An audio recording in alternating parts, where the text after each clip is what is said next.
दिल्ली के संगम विहार इलाके में 4 मंजिला इमारत में लगी भीषण आग, 4 लोगों की जलकर मौत, 1 महिला घायल।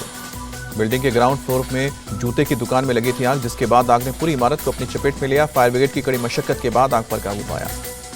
आग बुझाने के बाद दमकल कर्मियों ने घर से 4 शव निकाले। एक शख्स का रेस्क्यू हुआ। आग लगने के कारणों की जानकारी नहीं आई सामने। दिल्ली के शाहदा इलाके में एक 17 साल के लड़के की गोली मारकर हत्या, पुलिस मौके पर पहुंचा हत्या की जांच में जुटी।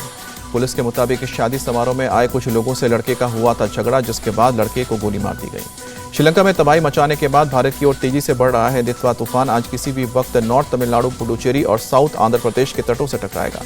तमिलनाडु और आंध्र प्रदेश में आज भारी बारिश की चेतावनी, मछुआरों को समंदर से दूर रखने की हिदायत। तटीय इलाकों में तूफान की वजह से 60 से 100 किलोमीटर प्रति घंटे की रफ्तार से हवाएं चल सकती हैं। तूफान का असर 48 घंटे तक रहने का अनुमान। रामेश्वरम में साइक्लोन दितवा का असर शुरू, लगातार बारिश से निचले इलाकों में बाढ़ के हालात। धनुषकोडी में रहने वाले लोगों को रिलीफ कैंपों में शिफ्ट किया गया। तमिलनाडु में एनडीआरएफ की 14 टीमों को तैनात किया गया है। चेन्नई एयरपोर्ट से उड़ान भरने वाली 54 उड़ानें कैंसिल, स्कूल और कॉलेज भी बंद। पुडुचेरी में भी दिख रहा है साइक्लोन दितवा का प्रभाव, तेज बहाव के साथ बारिश शुरू। पश्चिम बंगाल के दक्षिणी इलाकों में भी तेज हवाओं के साथ भारी बारिश का अलर्ट जारी।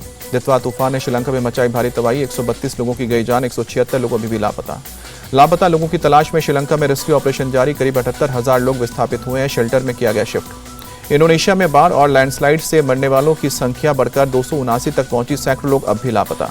इंडोनेशिया के कई इलाकों में बाढ़ से सड़कें नष्ट हो चुकी है, संचार व्यवस्था भी ध्वस्त हो चुकी है।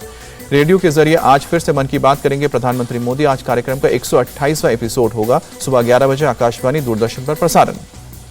रायपुर में आज भी डीजीपी आईजी कॉन्फ्रेंस में हिस्सा लेंगे पीएम मोदी। गृह मंत्री अमित शाह भी रहेंगे मौजूद। महिला सुरक्षा, आतंकवाद और विजन 2037 पर होगी चर्चा। रविवार को डीजीपी आईजी कॉन्फ्रेंस में 4 सत्र हुए हैं। बैठक का मुख्य फोकस राष्ट्रीय सुरक्षा, उभरती चुनौतियां और पिछली सिफारिशों के अमल की समीक्षा की है। संसद सत्र से पहले सरकार ने आज बुलाई है सर्वदलीय बैठक। संसद के दोनों सदनों को सुचारू रूप से चलाने के लिए सभी दलों से सहयोग मांगेगी सरकार। शाम को 4 बजे दोनों सदनों की बिजनेस एडवाइजरी काउंसिल की मीटिंग होगी। संसद सत्र को लेकर बनेगी रणनीति। कांग्रेस पार्लियामेंट्री स्ट्रैटेजी कमेटी की आज होगी बैठक। सोनिया गांधी करेंगे अध्यक्षता, राहुल गांधी और मल्लिकार्जुन खड़गे मौजूद रहेंगे। जमीयत के अधिवेशन में मौलाना मदनी ने फिर उगला जहर, कहा कि कायर कौम की फितरत सरेंडर करने की, जुल्म के बदले जारी रहेगा जिहाद। सुप्रीम कोर्ट के खिलाफ मदनी की भड़काऊ तकरीर, कहा कि जहां संविधान की रक्षा नहीं, उसे सुप्रीम कहलाने का कोई अधिकार नहीं। जमीयत के चीफ के बयान पर बीजेपी का पलटवार, संबित पात्रा बोले उन्होंने जिहाद का नाम लेकर लोगों को भड़काने की कोशिश की। जिहाद जहर के सहारे मुसलमानों को आतंक के रास्ते धकेल रहा है मौलाना। मदनी के बयान पर बीएचपी ने साधा निशाना। दिल्ली ब्लास्ट केस में एनआईए की तफ्तीश तेज। उत्तराखंड के हल्द्वानी से मौलवी समेत 2 संदिग्ध हिरासत में। मौलाना आसिम का कनेक्शन दिल्ली ब्लास्ट से जुड़ा। आज हरियाणा के झज्जर दौरे पर रहेंगे यूपी के सीएम योगी। कबाला गांव के मंदिर में मूर्ति स्थापने का कार्यक्रम है। हरियाणा के सीएम नायब सिंह सैनी भी मौजूद रहेंगे। एमपी के सागर में जमीनी विवाद में 2 भाइयों की चाकू मारकर हत्या की गई। परिवार के लोगों ने भी वारदात को अंजाम दिया। दोनों भाइयों को गंभीर हालत में अस्पताल में भर्ती किया गया। इलाज के दौरान दोनों की मौत। पुलिस ने अब हत्या के दोनों आरोपियों को गिरफ्तार किया। यूपी के कानपुर में कपड़े की फैक्ट्री में भीषण आग लगी, फायर ब्रिगेड की टीम ने काबू पाया।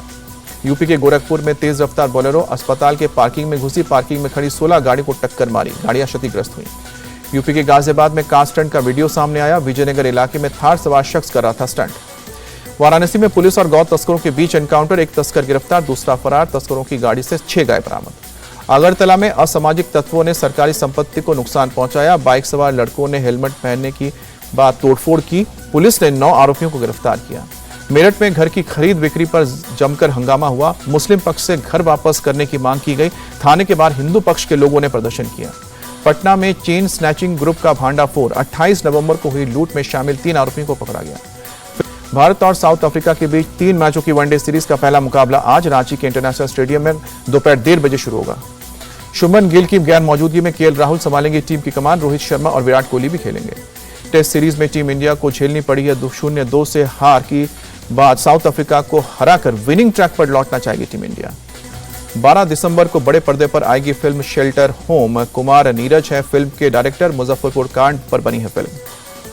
रणवीर सिंह की फिल्म धुरंधर अगले हफ्ते सिनेमाघरों में रिलीज के लिए तैयार। फिल्म में संजय दत्त और आर माधवन समेत अक्षय खन्ना, अर्जुन रामपाल भी अहम भूमिका में।